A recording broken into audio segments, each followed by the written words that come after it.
Balot!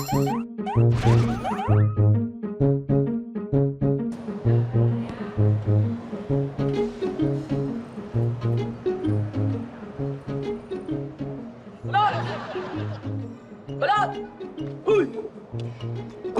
Uy! Umabakan yan! Tinutulukan natin, matutumi yan eh! Saan ka na naman magaling, kulit? Nagutom na ako eh. Sensya ka na, may nasagap kasi ako magandang balita para sa ating dalawa. Para sa ating dalawa. Lagi na lang ako nalilipasan ng gutom dahil sa ahintay sa'yo. Mamaya magkasakit pa ako nito eh. Pa! Sakto yung sinabi mo na yan. Dahil yung nasagap ko magandang balita, meron daw libreng bakuna sa center mula kay Kapitan.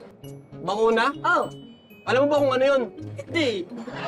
Natutuwa lang ako pag naririnig ko yung libre. Pagkakaintindi ko sa bakuna, germs daw yun na tinuturok sa katawan ng tao. Ha? Ganun ba? Ibig sabihin, lalo tayong magkakasakit. Hindi. Bale, panlaban daw yun para pag nadapuan tayo ng sakit, meron na tayong panlaban sa katawan natin. Kumbaga sa tropang siga, pumasok sila sa katawan at sabihin, Hoy pare! Di tayo talo ha! Chill-chill lang tayo. Ganun ba yun? Parang gano'n na nga siguro. Pero di naman natin kailangan ng bakuna eh. Dami-dami na natin mikrobyo sa katawan. Sigurado ka? Oo. O, tingnan mo yung tinutulugan natin. Dumi-dumi yan eh. Bakit nagkakasakit ba tayo? Hindi naman. Ano? Kaya pala yung mga namamalimos, pangarian lang silang may sakit. Tapos nakita ko sila nung gabi, ay sigla, nagbe-breakdance pa sa kalye. O, ito. Yung mga pagpag na to, halo-halo na to. Saan na natin kinuha to ha? O, di ba madumi yan ha? Di ba madumi yan? Uy, grabe ka naman sa pagkain. Oo nga, no? Alam mo, mas maganda pa, huwag na natin kainin yan. Antayin natin mapanis pa. Bakit? Para mas dumami pa ang mikrobyo, para mas lumakas pa tayo. Puro talaga kalokohan. Kulit, lagyan na, kumain na tayo. Yan na. Kumain na tayo.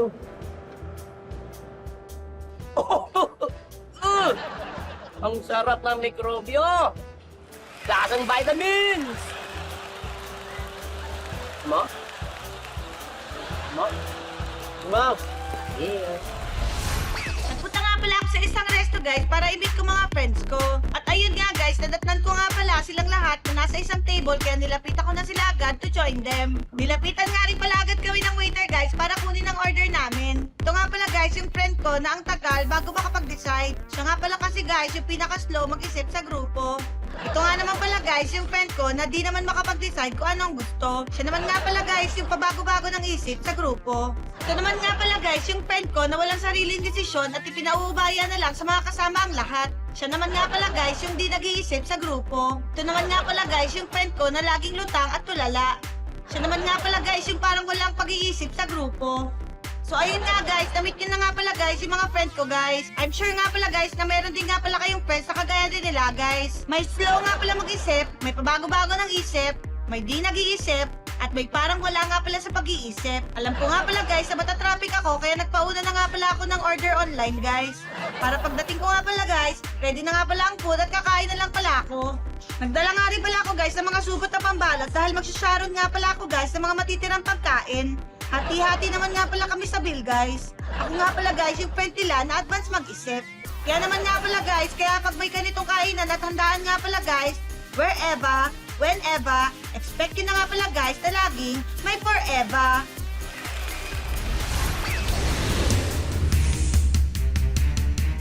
Narito na, nakakairang tagubagang news ngayon. NNNNN. Parang kasama sa climate change ang pagbabago ng ihip ng hangin sa ating political scene. May mga nakaupo na gustong patayuin. May mga issues na matagal ng patay na gustong buhayin. At meron namang mga nakakandado na pinayagang kumandidato. At yan po ang latest dito sa NNNNN.